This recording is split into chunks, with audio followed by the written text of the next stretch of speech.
أعوذ بالله من الشيطان الرجيم. بسم الله الرحمن الرحيم.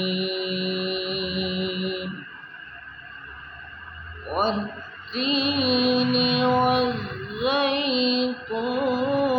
وطور سينين وهذا البلد الأمين.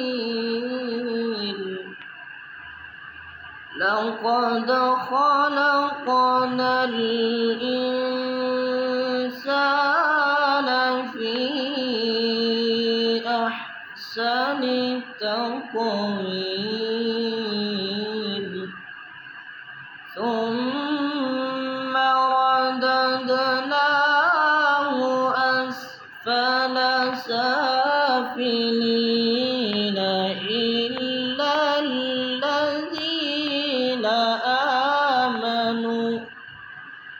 إلا الذين آمنوا وعملوا الصالحات فلهم أجر غير ممنون.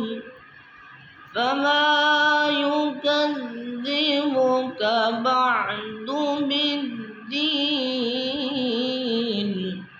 أليس الله بأحكم الحاكمين؟ صدق الله العظيم.